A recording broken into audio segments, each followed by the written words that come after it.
Hey, this is Ron K. Armstrong, filmmaker extraordinaire. And in this video, I want to talk about how black films have become trash. But before I do that, I want you to hit the like button on this video. And if this is your first time to my channel, welcome. Hit the subscribe button to get notifications on when I go live and when I upload recorded videos. So, why have black films become trash? Well, hold on a second before I talk about that. I want to first thank the Academy for this Oscar Award for Best Picture and Best Director.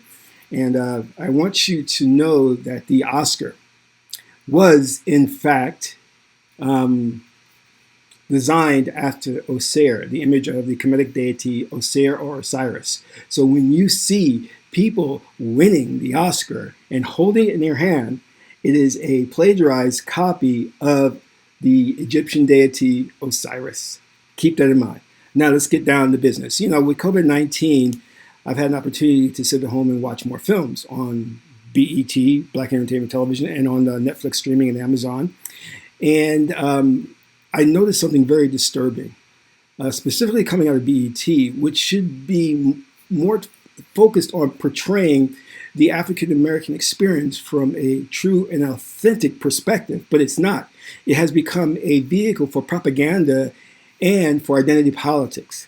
But this is not unlike the music industry, because this is what the music industry has become. Hip-hop, which came out of the South Bronx, was a natural and original creative expression of what was going on at the time, but slowly, it metamorphosized into something very evil and diabolical, which was it started to promote black-on-black crime, promote thug culture, promote hatred of women, promote drug use, heavily promote drug uses, okay, and promote gender fluidity, you know?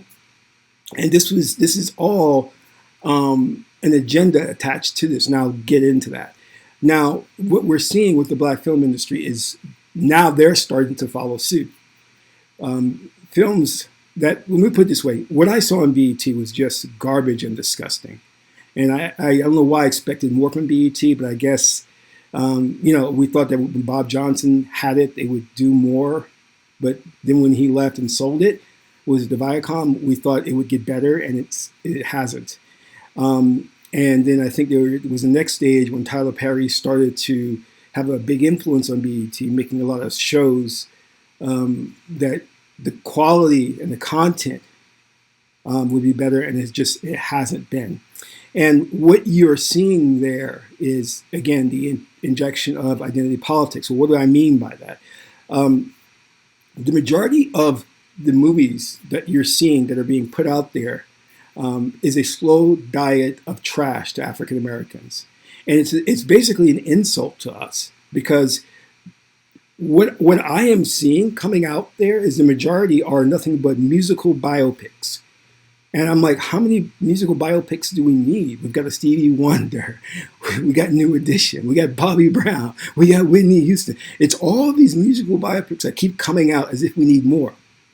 But I don't see any films that really are of us in the future, like a Star Wars. You know, I would love to see, and I hate to say black version, but I would love to see a black version of Aliens, you know, or Avengers. But we're not getting that. And in fact, what they're doing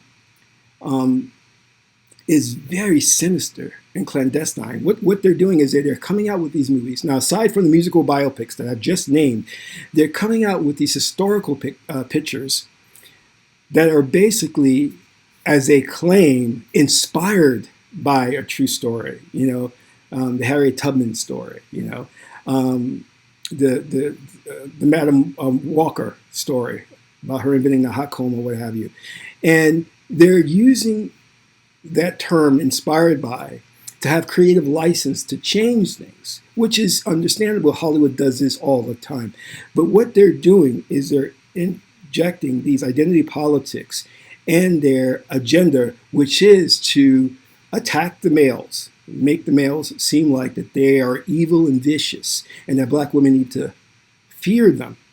And the case in point is with the Tubman movie, Harriet Tubman, where you have this fictional character of a bounty hunter, very just fictional. They just came out and invented that character who wanted to kill Harriet Tubman so he could take the money and go get white women. The character never existed. But they have to do this because this is part of their agenda. You see, they've already created a gender war in mainstream white films with white women and white men. And they're emasculating white men and propping up white females. They're creating a dichotomy. They want to create that feuding. They want to emasculate white males because they know that a healthy and functional society, or we should say the nuclear family, the thing that stands in the way of your system, the government, from becoming the controlling fascist state that it will become, the thing that stands in their way are strong alpha males. So they have to do away with the idea of an alpha male, of a strong male, of a dominant male, of a leader of a household. So they have to attack that by breaking apart the nuclear family, by giving portrayals of males as feminine, as aggressive, as domineering, as a threat. And we're seeing this again in black films that are coming out. And the films are just a vehicle for this message. They're not really telling you the true story of these historical figures. They're using these historical figures and lacing the stories with this agenda. And Madam C.J. Walker's movie, every black male was just either emasculated or a threat, violent, aggressive. And they want to influence the masses of African Americans because we are the canary in the coal mine. They want to see through their beta testing if we will drink the Kool-Aid and then what effect that will have on our population. And they've already seen that to a certain degree with the injection of feminism and black women's acceptance of that, and how it's created a rift between the two genders and how there's infighting, which is exactly how the establishment wants it to be. And what better way, because they know that the population of African Americans are big consumers, especially with Hollywood movies, what better way to do that to inject the message into these films? What you're getting is an inferior product. What you're getting is propaganda. What you're getting is programming. You're not getting creative movies that tell a story of who you really are and what you've really accomplished in history. I've said this over and over again. I still to this day don't understand why Oprah Winfrey is still doing these documentaries which she's painting black men as pedophiles, when there are enough white men that you can do tons and tons of movies about or documentaries about. But she wants to focus on these small characters like Michael Jackson, who there was never any proof or evidence that he molested children, but she wants to do documentaries on that because it goes along with the agenda. You see, that's the narrative that they want to tell. They want to create this boogeyman. They want to vilify black men as if we haven't already been vilified in mass media as criminals, thugs, drug dealers. But they want to take it to the next level. They have to emasculate black men. And the recent casting of Blade is an example of that.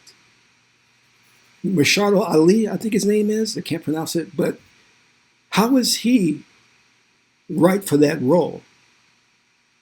And then I'm going to go and look at Black Panther and what was done to Black Panther, essentially emasculating him.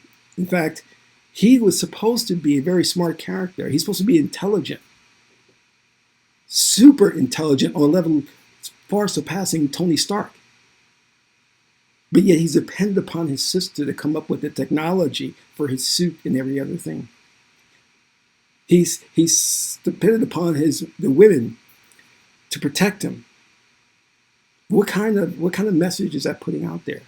But they're slowly doing it. It's not all at once. It's what David Icke called the totalitarian tiptoe. It's incremental changes in what you're viewing that add up, the cumulative effect that adds up to a bigger picture, where you're going to see black men either emasculated as a threat, as the enemy. Now remember, Hollywood's a global machine, so this message is being put out there, not just to African American women, children, but to an entire global community. And I'm telling you that we're getting an inferior product. We're not getting movies that should be portraying us as inventors, as explorers. To this day, I'm still waiting for Tyler Perry to do a movie on ancient Egypt with all black cast, or redo the Ten Commandments, or make Star Wars, or make the Black Avengers. We do have superheroes of our own. We don't need to co-opt their characters. But we're not getting that. It was great that Disney decided to do Black Panther, but we saw the fruits of their labor. Look what they did. They emasculated Black Panther. So it tells us that we have to start doing it on our own. But unfortunately, our filmmakers are not doing it. And that's part of the distribution outlets, because you can make a film, but getting it distributed is a whole different story. It's a challenge because we don't control the distribution outlets. So what good is it to make a film if no one's going to see it? And distribution is inherently tied to finance, because you're selling the rights to your film through distribution. So if you don't have distribution outlets, you don't have financing. So here we are in a very tricky situation. You know, they talk about doing your own thing, starting Black Hollywood. Well, it's easier said than done. We come up with those quick ideas and quick solutions, but who's going to implement them? What bank is going to finance something of that nature? Because Hollywood is a very big entity. And if you're thinking you're going to compete with Hollywood, it's not going to happen. It's not that easy. So I just want us to understand where we're at in this stage in the game. We are being fed a diet of trash, absolute trash, by the Hollywood system. And even worse than that, it's programming, it's propaganda that is going to have a detrimental effect on our children and on the other people in this global community and how they see us. So I want us to think about that. And maybe for all those filmmakers out there, those great Black filmmakers, soon to be pushed to the forefront, if they can come up with a way to get their product out there, come up with something that's inspiring, come up with something that is new and innovative.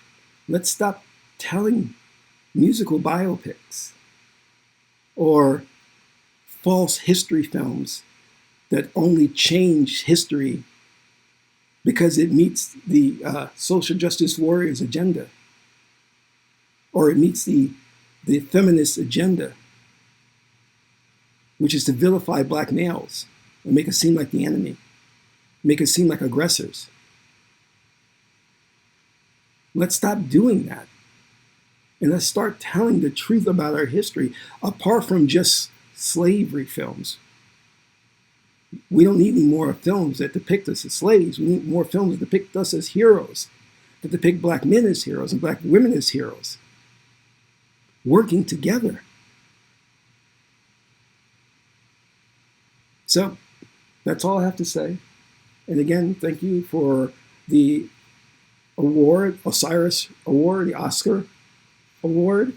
And until my next video, keep making films.